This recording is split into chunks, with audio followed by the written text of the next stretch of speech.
The world is a fine place and worth the fighting for, and I hate very much to leave it. When Ernest Hemingway's Robert Jordan, at the close, For Whom the Bell Tolls, lies wounded and waiting for his last fight, these are among his final thoughts. My father had every reason to think the world was an awful place. My father had every reason to think the world was not worth fighting for.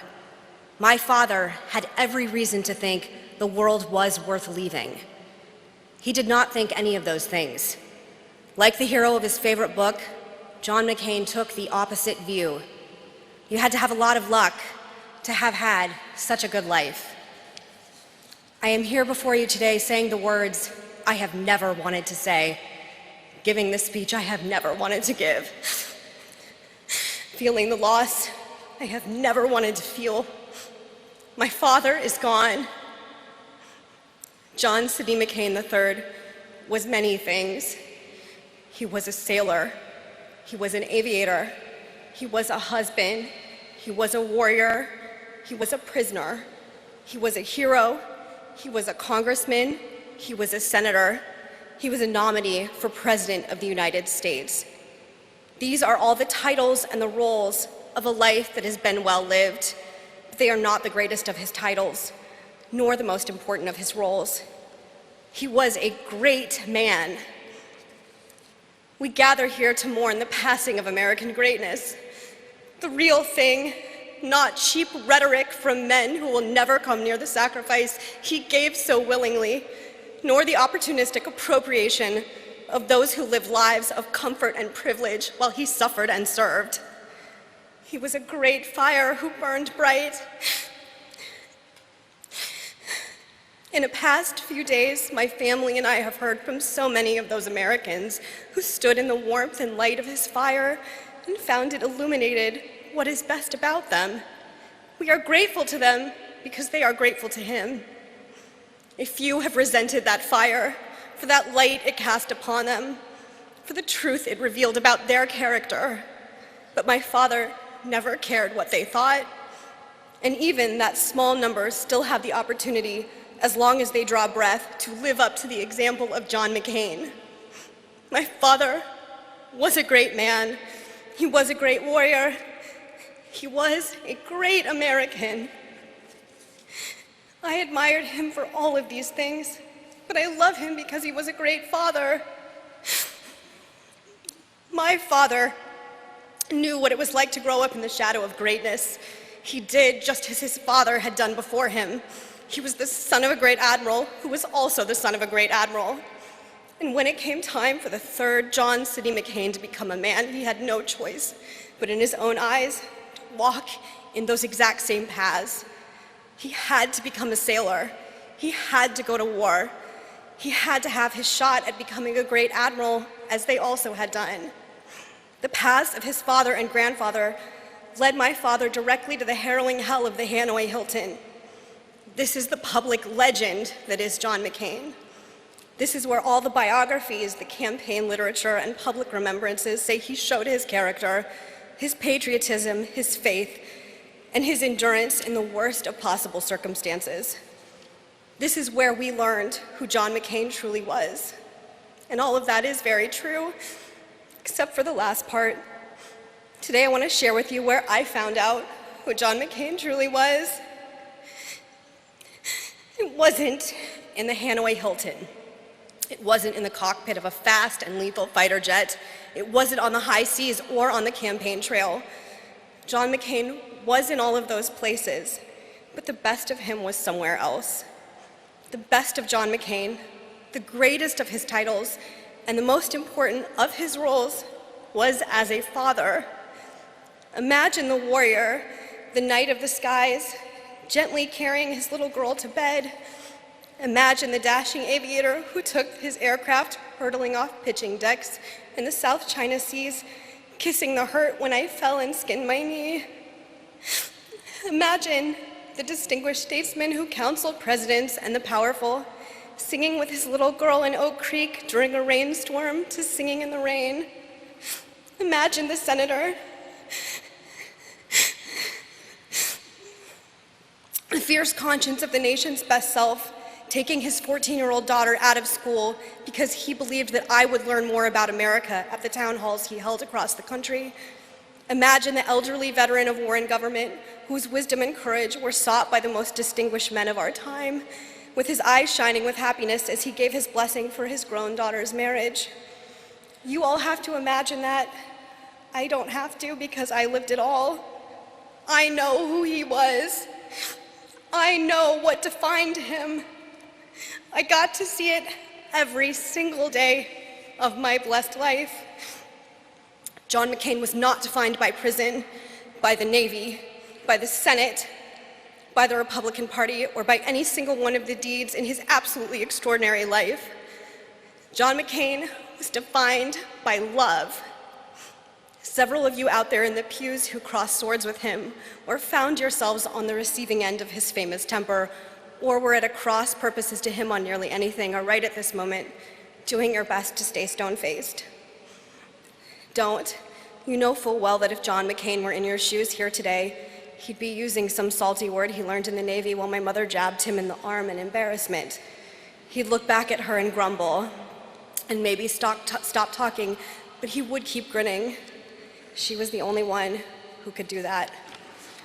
On their first date, when he still did not know what sort of woman she was, he recited a Robert Service poem to her called The Cremation of Sam McGee, about an Alaskan prospector who welcomes his cremation as the only way to get warm in the icy north. There are strange things done in the midnight sun by the men who moil for gold. The Arctic trails have their secret tales that would make your blood run cold. He had learned it in Hanoi. A prisoner in the next cell had rapped it out in code over and over again during the long years of captivity. My father figured that if Cindy Lou Hensley would sit through that and appreciate the dark humor that had seen him through so many years of cruel imprisonment, she just might sit through a lifetime with him as well. And she did. John McCain was defined by love. This love of my father for my mother was the most fierce and lasting of them all, Mom. Let me tell you what love meant to John McCain and to me. His love was the love of a father who mentors as much as he comforts. He was endlessly present for us, and though we did not always understand it, he was always teaching. He didn't expect us to be like him.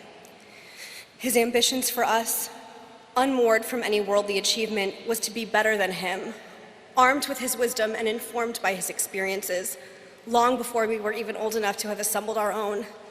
As a girl, I did not fully appreciate what I most fully appreciate now, how he suffered and how he bore it with a stoic silence that was once the mark of an American man. I came to appreciate it first when he demanded it of me. I was a small girl thrown from a horse and crying from a busted collarbone. My dad picked me up, he took me to the doctor, and he got me all fixed up. Then he immediately took me back home and made me get back on that very same horse. I was furious at him as a child, but how I love him for it now. My father knew pain and suffering with an intimacy and immediacy that most of us are blessed never to have endured. He was shot down, he was crippled, he was beaten, he was starved, he was tortured, and he was humiliated. That pain never left him.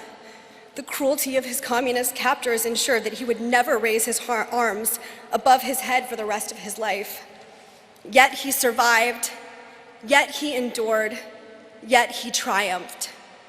And there was this man who had been through all that with a little girl who simply didn't want to get back on her horse. He could have sat me down and told me all of that and made me feel small because my complaint and my fear was nothing next to his pain and memory. Instead, he made me feel loved. Megan, he said, in his quiet voice that spoke with authority and meant you had best obey, get back on the horse. I did, and because I was a little girl, I resented it. Now that I am a woman, I look back across that time and see the expression on his face when I climbed back up and rode again, and I see the pride and love in his eyes as he said, "Nothing is going to break you."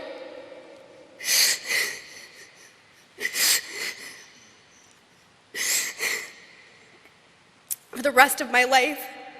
Whenever I fall down, I get back up. Whenever I am hurt, I drive on. Whenever I am brought low, I rise. That is not because I am uniquely virtuous or strong or resilient.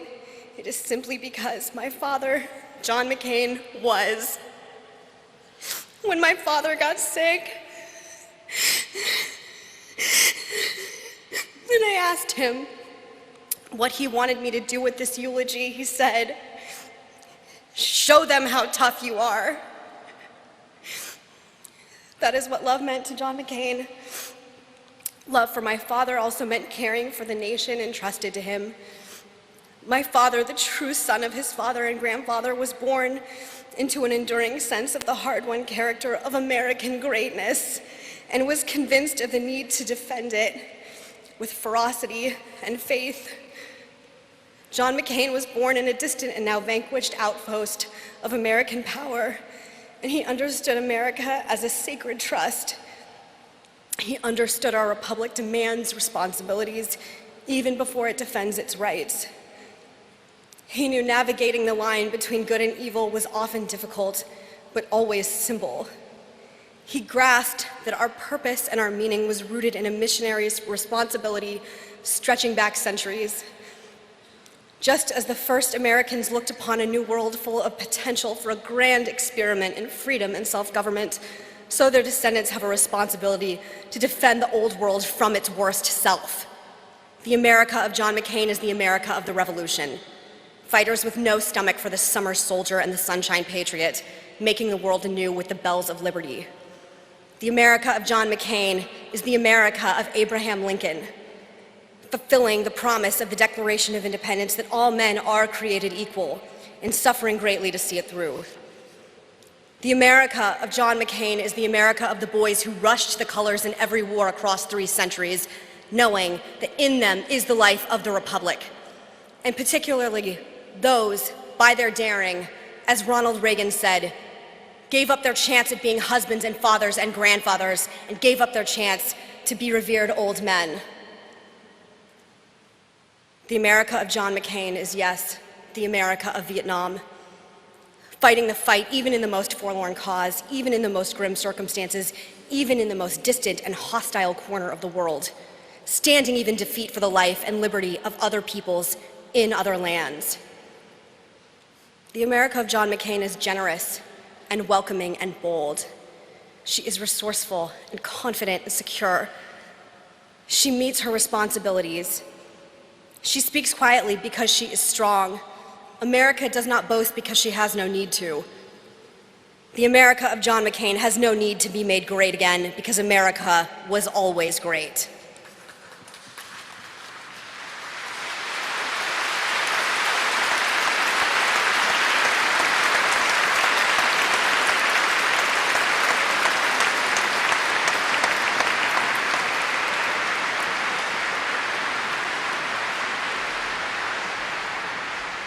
That fervent faith, that proven devotion, that abiding love, that is what drove my father from the fiery skies above the Red River Delta to the brink of the presidency itself.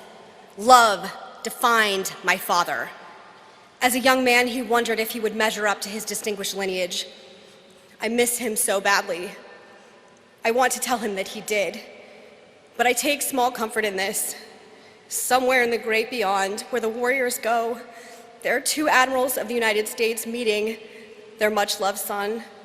They are telling him he is the greatest among them. Dad, I love you. I always have. All that I am, all that I hope, all that I dream is grounded in what you taught me. You loved me, and you showed me what love must be. An ancient Greek historian wrote that the image of great men is woven into the stuff of other men's lives. Dad, your greatness is woven into my life. It is woven into my mother's life. It is woven into my sister's life. And it is woven into my brother's lives. It is woven into the life and liberty of the country you sacrificed so much to defend. Dad, I know you are not perfect. We live in an era where we knock down old American heroes for all their imperfections. when no leader wants to admit to fault or failure.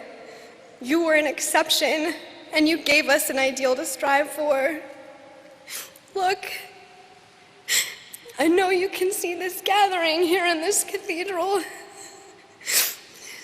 The nation is here to remember you. Like so many other heroes, you leave us draped in the flag you loved. You defended it, you sacrificed it, you have always honored it. It is good to remember, but we are Americans. We don't put our heroes on pedestals just to remember them. We raise them up because we want to emulate their virtues. This is how we honor them, and this is how we will honor you. My father is gone. My father is gone, and my sorrow is immense. But I know his life, and I know it was great because it was good. And as much as I hate to see him go, I do know how it ended. I know that on the afternoon of August 25th, in front of Oak Creek in Cornville, Arizona, surrounded by the family he loved so much, an old man shook off the scars of battle one last time and arose a new man to pilot one last flight up and up and up, busting clouds left and right, straight on through to the kingdom of heaven. And he slipped the earthly bonds, put out his hand, and touched the face of God. I love you, Dad.